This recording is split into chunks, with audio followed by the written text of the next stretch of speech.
This is Campus Memorial Mini Stadium. It was formerly a cemetery where most of the Brazilian descendants were buried.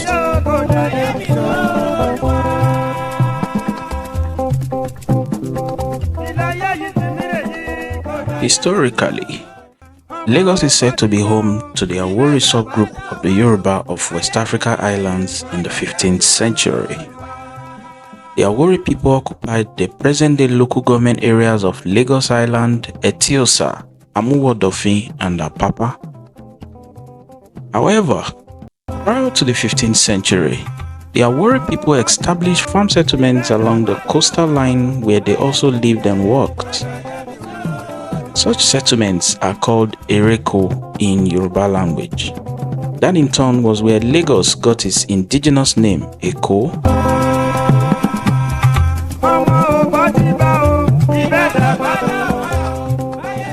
The lands in which the Aworis farmed were separated by creeks, fringing the southwest mouth of Lagos Lagoon, while being protected from the Atlantic Ocean by barrier islands and long sand spits such as Bar Beach, which stretched up to 100 kilometers east and west of the lagoon.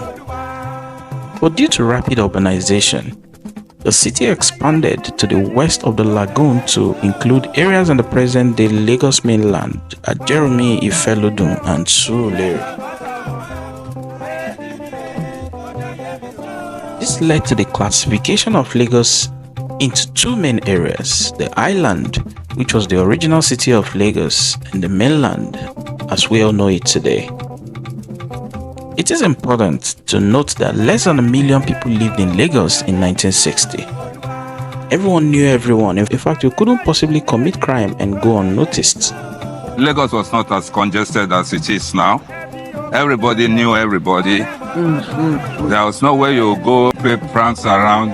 The next door neighbor knows where to report you, or knew where to report you, and that was the way it was then.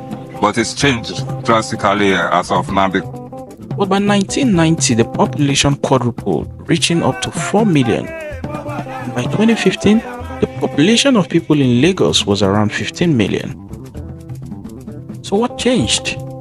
How did Lagos become a densely populated megacity with over 21 million people calling it home today? The answer is simple: migration. Migration has significantly changed Lagos by driving rapid population growth, leading to urban sprawl. The development of informal settlements increased pressure on infrastructure. A diverse cultural landscape and a dynamic economy, primarily due to the influx of people seeking better job opportunities from rural areas. All of these have summarily reshaped the city's demographics and spatial configuration drastically. Although Lagos, like we all know, is a city shaped by waves of migration, in this mini documentary, I will be revealing the historical ties between Brazil and Lagos in a story portraying resilience, return, and cultural fusion. So stick around for the full story. If you're seeing my video for the first time, guys, my name is Walker and I'm your host here on Walker Diary YouTube channel, where we explore adventure, travel, culture, and luxury lifestyle of Africa and its people around the globe. One way you can support me to continue to create entertaining videos like this is to subscribe to my channel, like it, comment, and share my videos with your friends and family. I'd like to take this time out to appreciate my existing subscribers for your love riding with me thus far. Thank you so much, guys, and don't forget, I'll be doing a special giveaway on the community section at the moment we clock 10,000 subscribers before the end of February. So assuming you have subscribed to the channel and done all the needful, let us dive straight into it already. In the 19th century, an intertribal war broke out which saw the old Oyo Empire's invasion of some parts of southern Nigeria, where they took people captive and sold them to slavery. Thousands of Africans who were taken from West Africa during the transatlantic slave trade era found themselves in Brazil, a country in South America where they were subjected to inhuman treatment and poor working conditions. in sugarcane plantations belonging to their Portuguese masters. However, many years later, when slavery was abolished in the late 1800s, many of these freed Afro-Brazilian slaves longed for a return to their ancestral homeland, and so they made the journey back across the Atlantic, back to Lagos. They were called Aguda, meaning the Africans who had returned to their homeland from Brazil after the abolition of slave trade in the 19th century. This is how my great-grandfather came back from Brazil. So they came through Badagry on arrival, and then they were taken to Lagos, where they all settled, where they have their Brazilian quarters, the Popo Aguda. Many of them settled in Lagos, and of course, their heritage is still visible till date. They came all from all over, from Sierra Leone, Brazil, and all sorts of places. When they returned, that was the area, that was a settlement for the early returnees. So that's why most of the returnees have English names. The Brazilian quarters, we had a lot of tea here. There was something unique about these Agudas, or Brazilians. They brought with them the traditions, skills, and architecture of Brazil.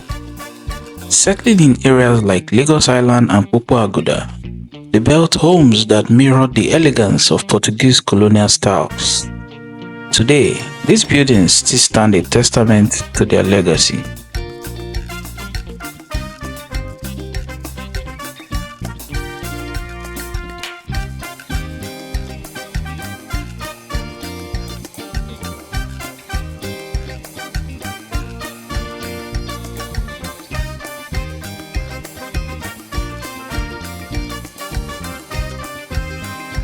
Popo Aguda championed the revolution in 1835-36, the Malay revolt in Brazil.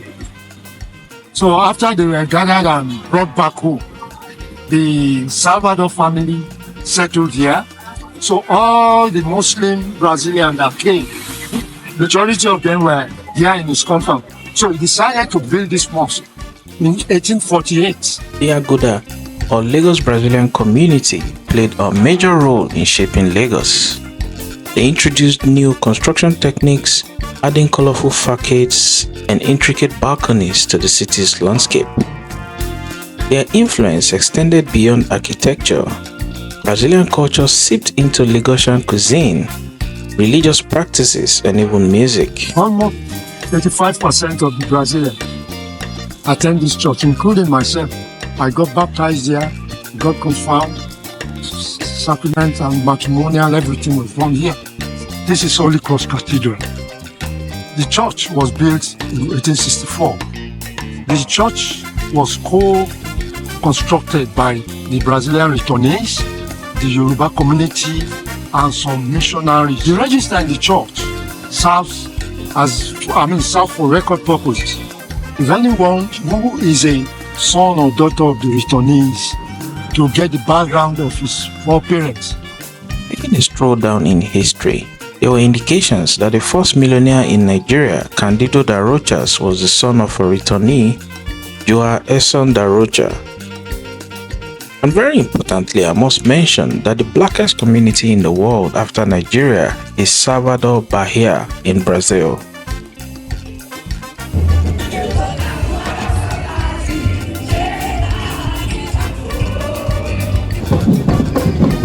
It is populated with slaves who propagated after they were taken from Nigeria by the Portuguese. After the slave trade era, some of the freed slaves returned to Nigeria, while others returned to Cuba and others to America. Which is why many blacks scattered across the surface of the earth, including the Aguda people in Lagos, trace their history back to Brazil. Till date, the Agudas still uphold the Brazilian culture and values.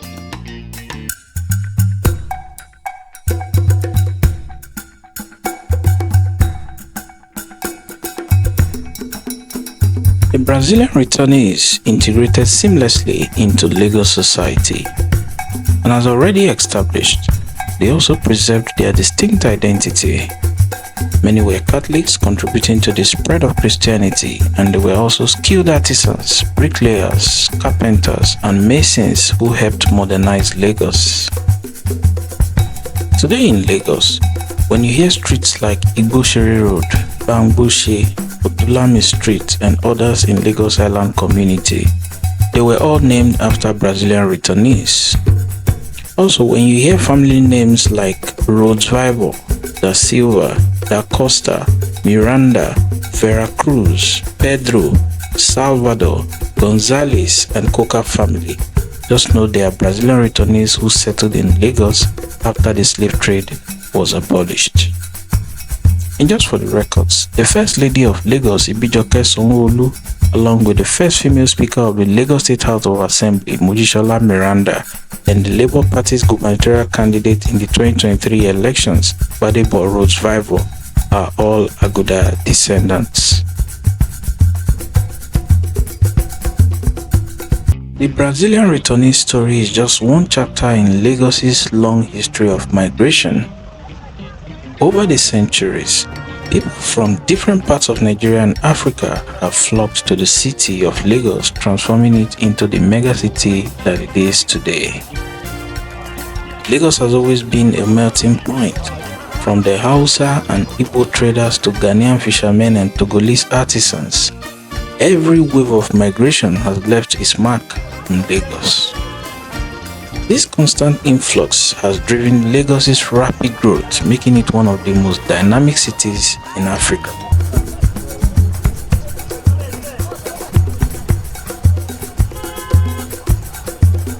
Today, Lagos stands as a testament of migration's power. The Brazilian community, though smaller, remains a crucial part of its history. Their descendants continue to preserve their heritage while contributing to the evolution of Lagos. From the Aguda returnees to the countless others who have made Lagos their home, migration has continued to define the city of Lagos.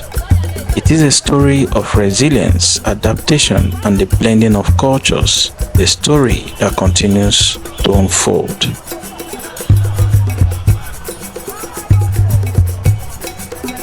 To encourage me to create more beautiful videos like this, kindly click on subscribe to my channel, like the video, comment on it and share it with your friends and family. Don't forget, my name is Walker, and till I see you again next time, keep making Lagos great.